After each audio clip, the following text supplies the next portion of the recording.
Good morning from Graz, Austria, from our rehearsing studio.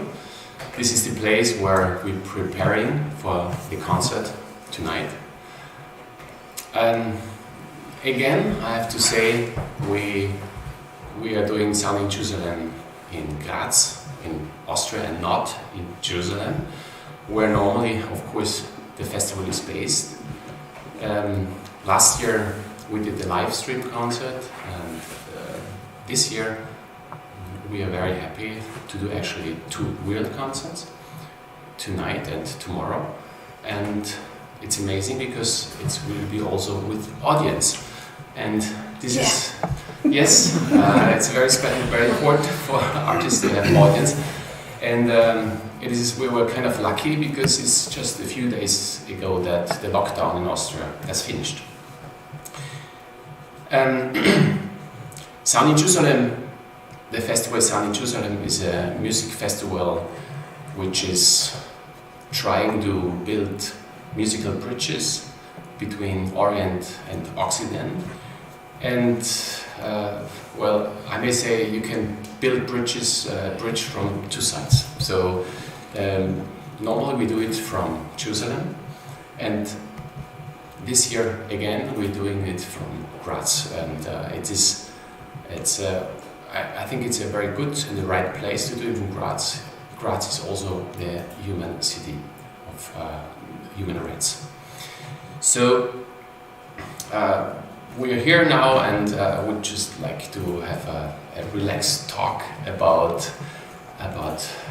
Jerusalem, about the program of tonight, and I'm very, very happy to have you here with us between the rehearsals. And it's a special group, and I would just like to introduce you all in 2 sentences. And if I do say anything wrong, just interfere and say, no. Stop, that's completely different. Yeah, no, that's not me. So may I start with Eszter Haffner. Good morning. Amazing violinist and professor in the Graz University for Music and Arts, and also Music University Copenhagen. Yes. And mother. And mama. And yeah, mama. of 3. Exactly. Firmian, viola player, one of the best viola players. Yes, confirm it. And you played with orchestras like, I think, Berlin Philharmonic, is it right? You were first viola player of Camerata Salzburg, teaching here and there. We played for a long time in the sextet together. We played together for many years in Hyperion String Sextet, yes, and so on. And you love books and movies, right? Yes. I do. And cooking. And cooking. It's a real profession. This is a new side of you. Very important in the festival. And Marwan Abado. Morning. I introduce you in 1 sentence and you add anything else. Palestinian refugee, originally growing up in Beirut, Lebanon. Exactly.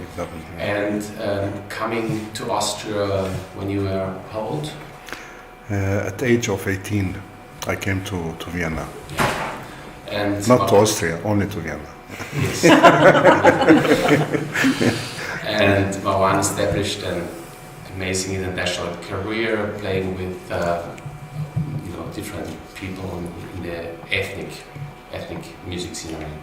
No, not only ethnic, also. Yes. Yeah.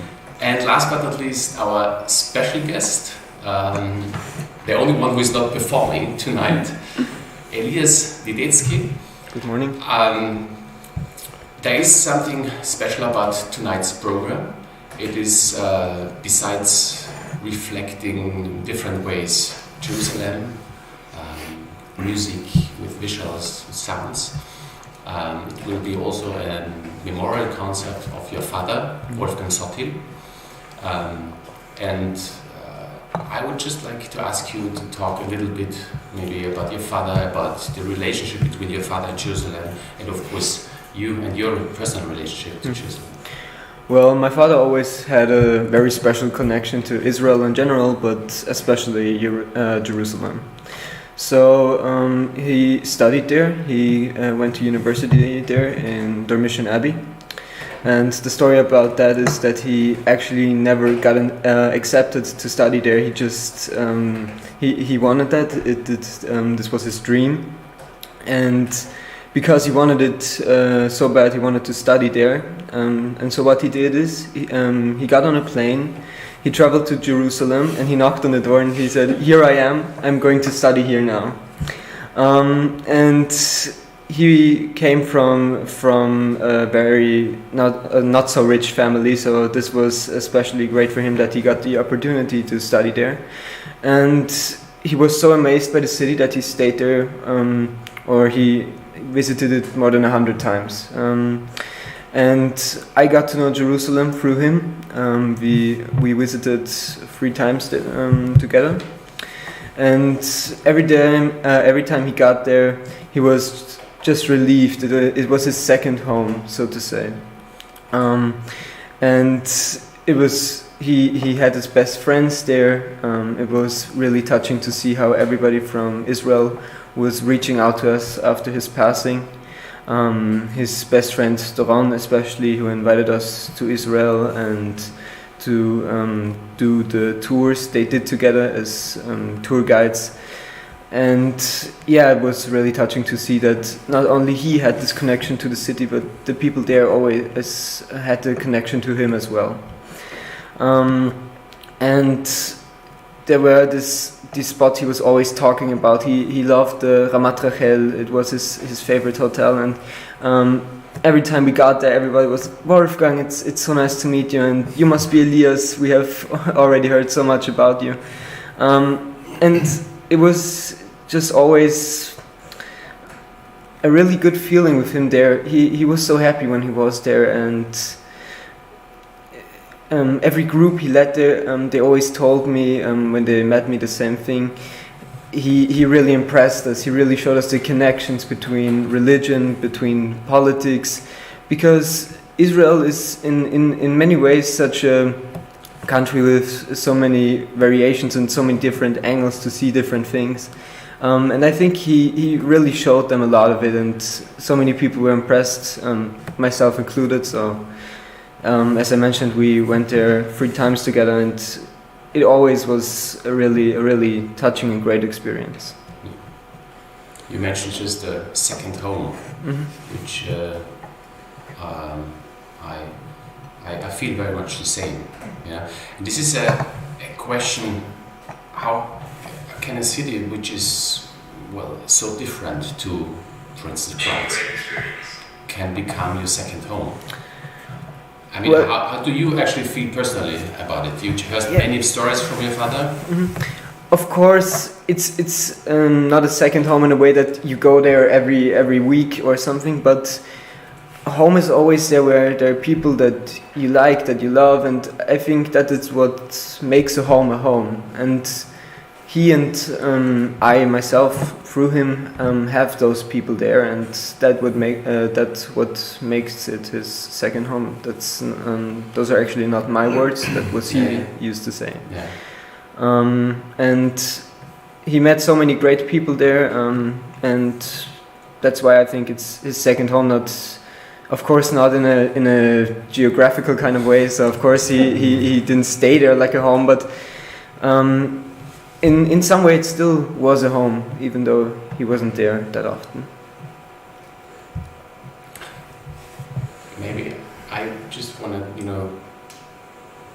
ask Marwan, about your relationship With Jerusalem? Yeah.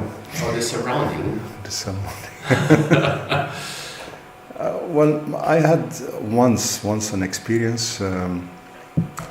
I had a concert in Jerusalem. I think 96. So this was after the signing of Oslo agreements. It was a good time to be there. Myself, I didn't like the city because it was, for me, very harsh to see all these religions on a very intensive way. in a very hectic way. To see also this huge portion of belief without having believing in something, like the crescendo of religion is feeling peace with the surrounding and with God, and this peace was not existing for me in the way how people were moving around. So it was for me a very hard city, but I should say also it was my first time to be in Jerusalem. So I was also very emotional to be in the country where my parents descend from, and I was not able to be there. So this is also a very emotional perspective. I think, and this was the only time. The years after, I was not able to visit Jerusalem anymore. So now it's possible to visit the city through music and in coordination and in cooperation with you. And I feel myself very lucky to visit this city through a musical confession, actually, with a lot of self-confidence and a lot of peace and vision how to see the things and to feel the things, and to give also a small portion of hope, which all of us we need, especially in a day like this day where it is sunny, and and to say hello. You know, Marwan, you said you have been to Jerusalem once, right? Exactly. One time. And I mean, of course, as an Austrian, it depends from which background you're coming and entering the city.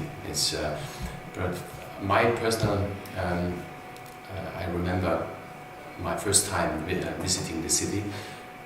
I was just overwhelmed, and there's something of too much. And I can imagine from the first impression, you cannot really get a very positive, maybe even positive relationship. Yeah, might be. Because it takes a lot of time, and for myself, I can say that from years, it took me years to discover actually the beauty of it, and to see this from the first-hand side, very aggressive side, to see it as just a part of something whole. You know what I mean? And so you need to put these things into the right position, and then it's something like a relationship, which is growing and richer. The more often you meet, the richer it becomes. Yeah. No, for sure. I think it was only my first impression, which is not the only impression, but for sure this city has something very special. It's a tiny city like Bethlehem, Jerusalem and Bethlehem. And if you go to South Africa, if you go to Australia, if you go to the States, if you go to Mississippi River, wherever, everyone will say, maybe next year in Jerusalem, or, oh, Bethlehem, I know Bethlehem. So very tiny cities since centuries still existing everywhere in this world, which is also has its meaning. And if I just may add something, and then I will ask you whoever wants to say something, because I think mostly because of the Southern Jerusalem Festival, you visited Jerusalem, so you have this kind of approach. I just want to say that it is this unexpected which makes it so special for me. Unexpected in all ways. So that means when you're in Graz or anywhere in this kind of European city, you can to a certain extent, you can expect things. You know, this is how far it goes, and then we have a limitation. We have, there's a frame around something. And this is, in many perspectives, not the case in Jerusalem. And this makes it, I don't like this. That's why also for me it's very important to put improvisation inside this the program. So music not with the frame only. I just want to add this because this is from the artistic point of view and I don't want to just mention the nice, beautiful encounters. Also the other side, and which makes it, as I said, a whole thing for me. What's in us is in human beings. Was a human actually possible to create? Yeah. But what is your experience when you just go with your violin or Ladies viola first. case Ladies first. through the cities? So my first connection was in, let me think, 94, 95. I think I was, how old was I? Was 25, yeah, exactly. And I decided to go to Israel. So I went to Israel, I rented a car by myself. And I was traveling around and it was really scary. I was so scared, you can't see this. You just arrive at the airport and the military and police and, all these checkpoints, you cannot really travel free. You need to stop and whatever. And I was in Jerusalem 2 days and everybody said to me, you have to be so careful and don't come close to the military, because of some reason. And I didn't feel so much of this scary thing. I was just going around, the colors and the smell of the city with 25. And then I went to Eilat and I was in a big earthquake also. I think it was 95, when I remember. But I came back to Austria then, and then I said, this is somehow part of me. And then you asked me, when was it? When you asked me some 8 years ago, 10 years ago? When was the first something? I don't remember, like too many challenges. Yeah, and he asked me to go, and then I was pregnant with twins, and he was really scared if I could go or not. And unfortunately, 1 day later, or how many days later, I got the twins, so I had to cancel this first role, and then I went to you 1 year later, right? And it was a kind of confirmation for me that I feel something to Jerusalem, and there is something warm, and so I was really happy. I was there already 3 or 4 times. Yeah, and I hope it will be more and more and more. And I was very lucky last year when the Jerusalem Music Center, they asked me to teach. So I have 2 or 3 master classes a year in Jerusalem to teach. Beautiful. Yeah. Erich, you mentioned before the artistic perspective for us going there and playing. And I think as musicians we are looking for truth, at least for truth in the moment where we are performing should open the light of some truth in that moment. And my first impression of Jerusalem was a defected truth, because it depends so much on with whom you are speaking, what it is about. I had no special consciousness, and of course no special knowledge about Jerusalem. My first knock I got by a friend of my family, Eszter, famous collector and close friend of Teddy Kollek, the former mayor of Jerusalem. And I was very impressed by his charismatic way of speaking. And also, I was guessing about this strong propaganda he made for his perspective of Jerusalem. And I was traveling before already to Israel, but never to Jerusalem. And when I came there first time, it was a strong impact about history and facts. Don't build the truth. Also it's part of it, but what finally we get as our experience of a city like Jerusalem it's a difficult thing, and as I have been there just 2 or 3 times, and I totally agree. If you want to come closer, then you need a lot of time to. And still, I think you will not understand what it is about. Yeah. That was my impression. I feel interested, but I feel also very foreign there, very astonished, and I can't get it. Yes, foreign, but maybe as your father, very connected, and as a man from Styria, from Graz, feeling so connected to a city which is an Oriental city. Where are those links? So, as you pointed out, you have been there 2 or 3 times, and you still don't get all the facets and perspective of everybody. And one day, one of the tourists that my father led to Israel came to him and said, I've been here for the 2nd time with you now, and I'm finally starting to get everything. And then my father told him, that's interesting, because I've been here 100 times and I still don't get everything. And I think that's something very special about Jerusalem. In Graz, you can visit the city, you can look at some things, some touristic attractions, and that's just about it. But in Jerusalem, you have 3 monotheistic world religions that are all in one city, so it has so many different approaches to it, and I would say my father connected to it through his year-long experience and getting to know people from all different kinds of situations there, which I believe created a more complete picture for him.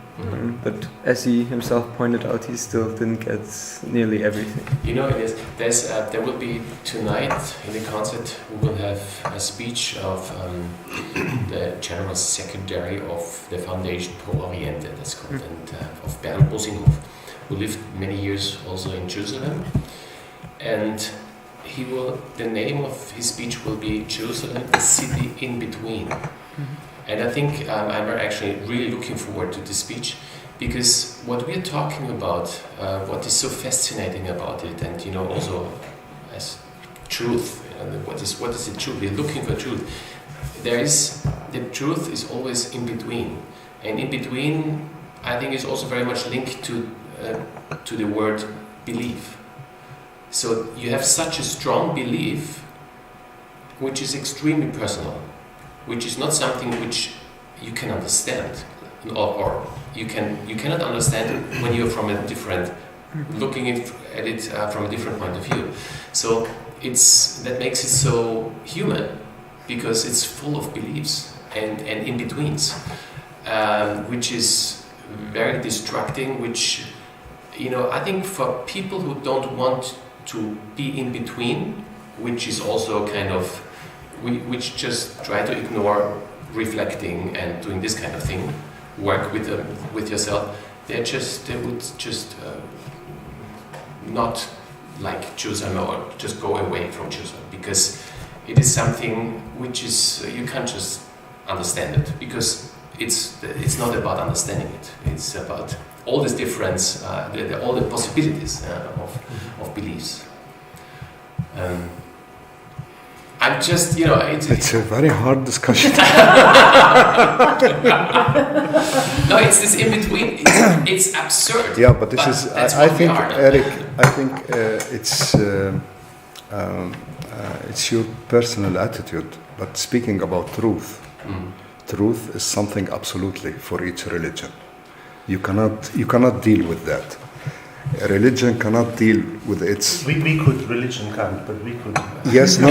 Yeah, no. But we said it's a city for 3 world religions. That's 3. It's more. No, religions, confessions. Okay, there are a lot of. No. But I mean, and each religion has its own truth, and this is absolutely, you cannot negotiate about this. So, but our personal attitude is is it totally different? I hope so. And this is maybe this is space in between. That's it. And I think it is very legitimate to feel in love with the city. And I think that's maybe the way your father was touched to the city. And this is very, very, very, very sensual. Very, you choose your own steps in the city. You choose your own windows in the cities. You choose your own smells in the city. Your own food. So this is, I think, very touchy. And I think this is the second, having a second home in a city. So this is... You know, I think what we do, we are kind of diplomats, right? Because we go there, we You, play. yes, not me. No. Sorry, I am, because what we do tonight also, I mean, we play Goldberg variation, Western church music, and then we play your pieces, and so we go a little bit in a crossover, right, to mix everything together. So in between. Yes, exactly. But I love it. Yeah, why not? Let's talk a little bit about the program of tonight. I mean, this special person, Wolfgang Sottil, will be all over. This is somehow the spirit above the whole program. And we will have music, 2 pieces composed by you, I think. With the quartet. We will have visuals of Christian Jungwirth, who was with us with the festival. I think every time he's with us, taking amazing pictures. We'll have recorded sounds from the old city, also spiritual sounds, praying monks, and Armenian pieces. Yeah, music from the old city, from the different quarters. So do this kind of musical walk through the old city. And I would like to ask you about your personal, feeling about your music. Like yesterday, first time a string quartet playing with you, a string quartet existing of 4 so-called classically Western players. Oh, yeah. Don't tell anything bad. Is this? Now I have to be very diplomatic. Exactly. Yes, but let's talk about the truth now. So, is this something, I'm just personally curious, when you play together with them, would you expect a different sound from them, or you think, okay, that's a compromise, or you're just happy in this? Well, compromise, it's we are used as musicians to make compromises, because compromise is the first time you hear someone, you have already made the first step for a compromise. So it is we are tuned to be like that as musicians. But I think this experience of having the attitude of chamber music, so it's based how we come together, how we breathe together, how to make it, this baby walk together, and and the pieces are based on also on a personal experience, because I'm living in this country since ages, and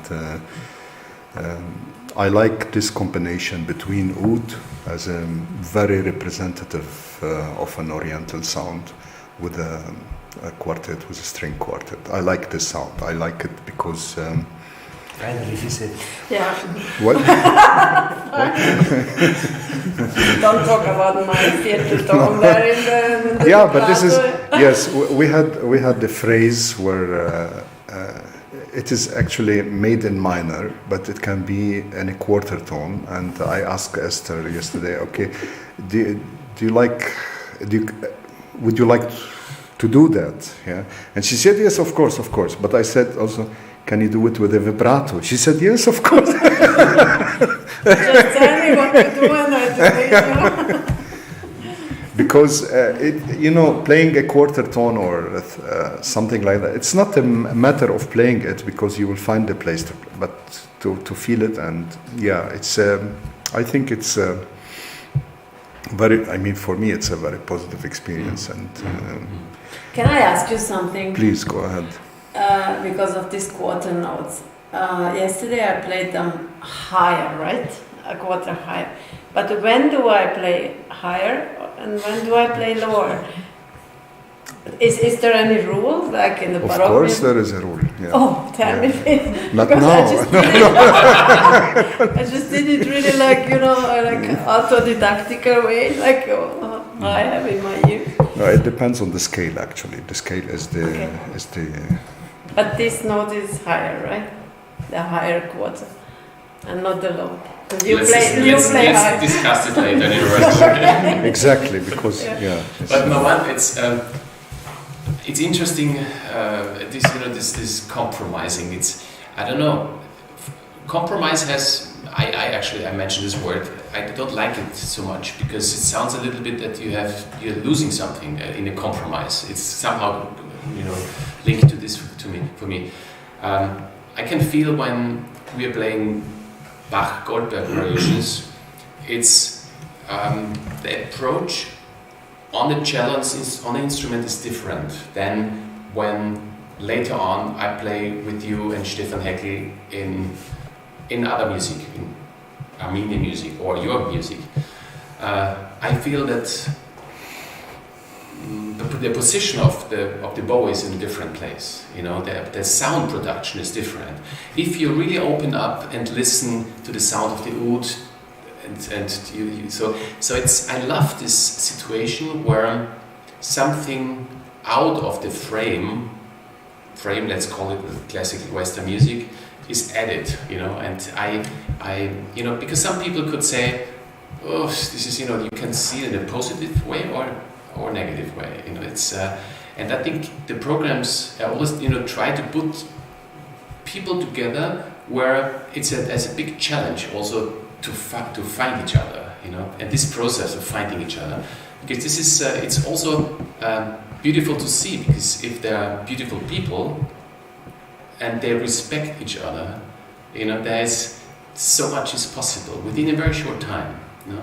And in general, German music is so, I would say, something important for society in the way it works, because it's all about listening, listening to each other. Yeah, we play ping pong, right?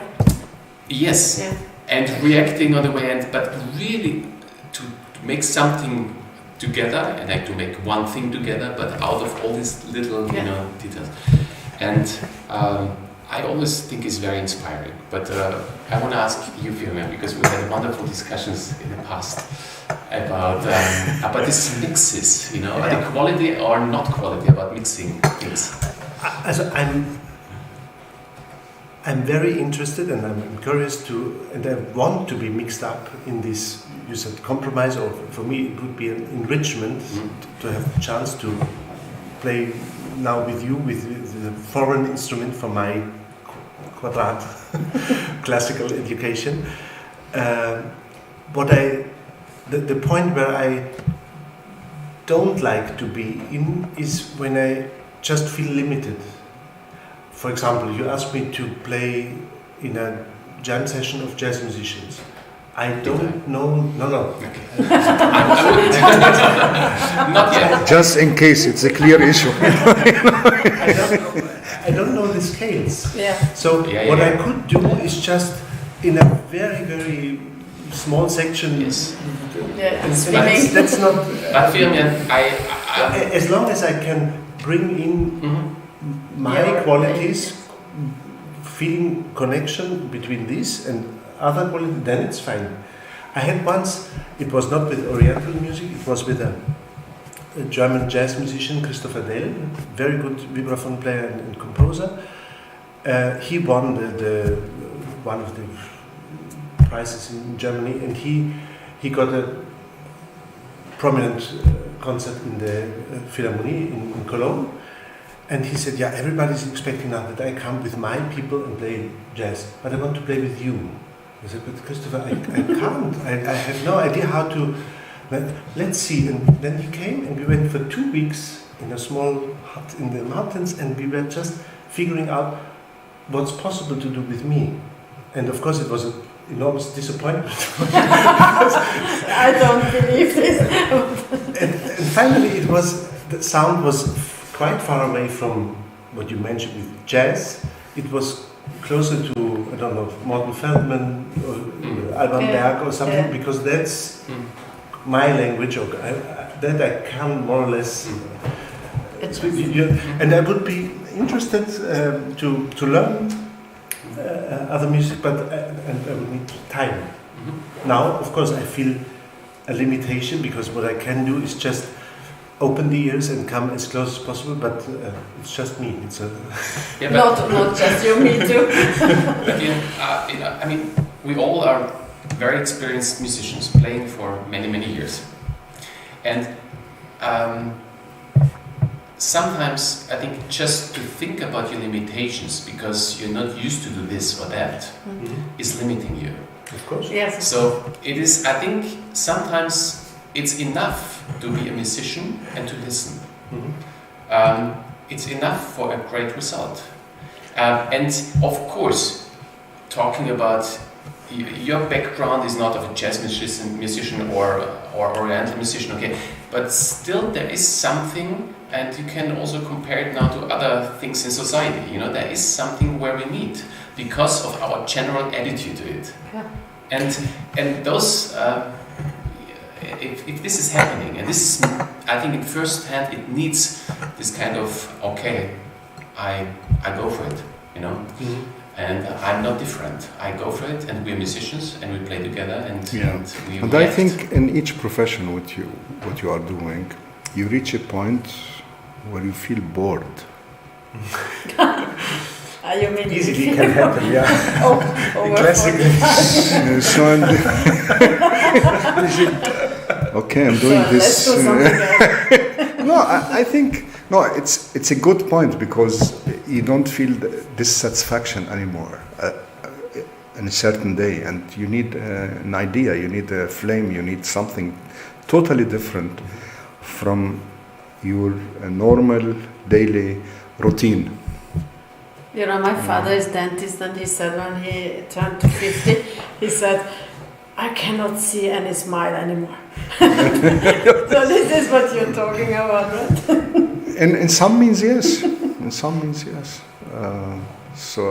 But you know, without framing now, I'm not speaking about certain kinds of music or styles.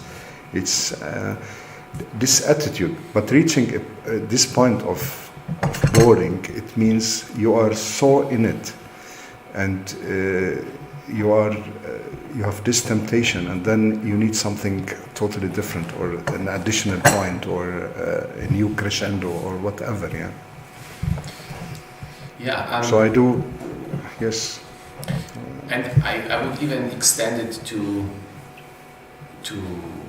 other arts, you know, for instance, visuals, or the sounds we have, or to go even one step further, Wolfgang Zottil as a personality, with his thoughts, with his vision, with his, you know, his character, which is so much. Obviously, you can see, because the concert could have been filled 2 or 3 times in terms of the audience, because he was such a shiny personality. Obviously, that so many people feel close to him and want to come to the concert to listen to and to remember, you know, him. And so I think this is another aspect which is part of the concert, you know, because it's another puzzle. And I love actually to bring, and this is actually what my role is just to bring those people together and then to let them do their things and to connect and to do something which is unique in that moment, yeah? And I have no idea how it will look like, you know, and I have no idea about the concert tonight. It's a big improvisation as well, but we have all these professionals, and being open to let things, you know, to see things things from a different perspective, and so I'm very grateful also to you, because it's just beautiful to see that we are sitting here together and playing together, and we'll be surprised all the time. You know? So it's this in between. Would you like to have a moment? A small donation, you know? Did you cook it? No. Shukran. But they're amazing. Yeah, amazing. Yeah, But much I better bought than Lots of Jerusalem. calories. Yeah. I brought it from the Oriental Wien or Okay. Vienna. Please go ahead. Delicious. How much Austrian do you feel? I'm sorry for this. Oof, how much Austrian? How you feel in Austrian? I mean, What is Austrian? Yes, for all the people listening from outside, maybe from far away. well, actually, I am a very active Austrian citizenship. I cannot, but I cannot define it. But I mean, we had a lot of discussions where I brought some Austrian history for you, for example. I'm learning a lot of from you about Austria. Especially when we are outside the country. Yeah, you learn all these things differently outside and differently in Austria. No, right? we had several discussions. Yeah, actually, yeah. I see. No, but I think the country had at a certain period a very cosmopolitical attitude, visions. The Holy Land was also a very important part of this vision. Austria has a big Oriental department before, and also connected to Jerusalem. The Kaiser, he had the ring of Jerusalem. Yes, so there is a lot of books, literature about that. And actually, I feel it's a pity that in some means, the Austrians, they don't go back to this tradition, which is also nowadays very, very narrow vision of the Austrian identity. It's between two lakes like Bodensee and Neusiedlersee, and it's very weak, very weak. And also there is a famous Steirer, Hammerburg Steirer. It's unbelievable. The Goethe was his West Eastern Diwan was based on this translation of an Austrian from Rumi and all this Persian poetry. Friedrich Rückert was in Italy and came to Vienna to study Farsi. So which is also, this means it was a place of science, of curiosity, of seeing the world, and so this part I like it. I like it because it was, it was very international. In between, like Afro-Asiatic Institute is closed, Latin America Institute is closed, Hammerburg Gesellschaft is closed. So things are getting smaller and narrow-minded actually. No money, probably. No money for it. It's not. No. It is not. No, there is a lot of money. Oh. But fourth. Yeah. No. It's not. No, it's not. This is a mental. Look, many people, they have money, but they buy Porsches and something like that. May I ask you a question? Because from the outside point of view, I think it's interesting, politically thinking, how your father was guiding through this challenges of of in-betweens.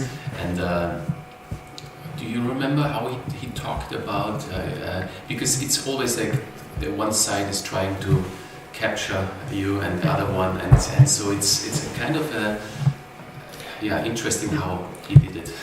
What he always told me to do is never just let propaganda from one side influence you and don't listen to the other side. So always make your mind up, listen to both sides. And he said himself, as a tour guide, I have to show people those both sides. I can't decide for one and then just show them one side, because Jerusalem and Israel as a whole is so much more than that. So, of course, we know that this is a difficult topic in Israel, but I think he handled it well, because, for example, the other tour guide he did all his, or most of his groups with was Jewish. Then the bus driver was Arab, and so he had in one group people from all different kinds of sides, from all different kinds of perspectives, which meant that he showed people those connections, as we mentioned earlier, and these links between all those groups. And I do believe that that is one thing that was very important to him, to not only show this one side and to communicate with all the people there and get to know their perspective and stories. If I understand correctly, then he didn't really give answers. So he was kind of showing the situation, but not really coming to a... No, I don't think that's entirely true, but he never told people that is the entire truth. He gave them things to think about. He gave them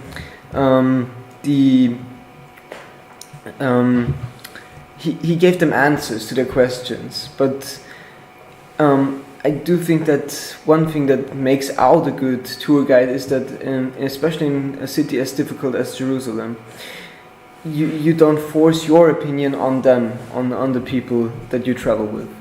So of course he showed them his opinion as well, and his answers, but I think to say that he didn't give answers, it is difficult, because on the one hand side you don't want to, as I mentioned, you don't just want to show them one side, but on the other hand you want to give them answers. So it's always a little bit in between. So you have to find the perfect measure of that, and I do believe he did that. This is very interesting, because I think, as we all experienced, it's a big challenge, and there's a lot of influencing and a lot of, where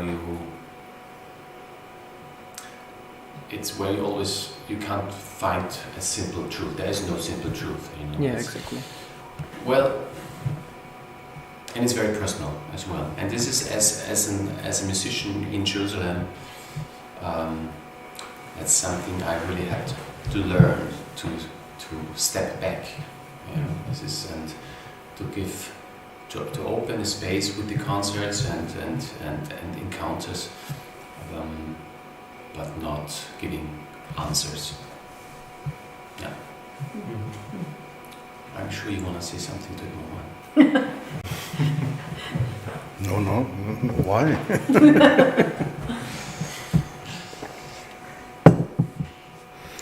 I think the time nowadays, it's a time of giving easy answers, quick answers, and this is where we have to be very in a way to criticize such answers, to take our time to see things behind. And I hope we are able to have this time to see the things behind. That's, but our time is very tricky, and or times we are living in.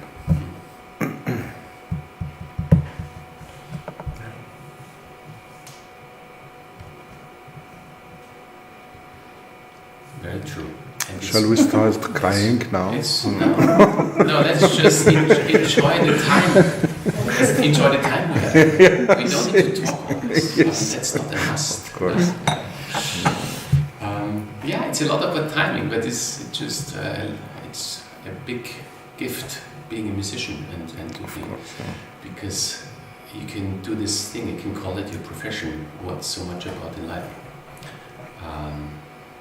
And I see there's something, I don't know, I feel it's the right thing and a good thing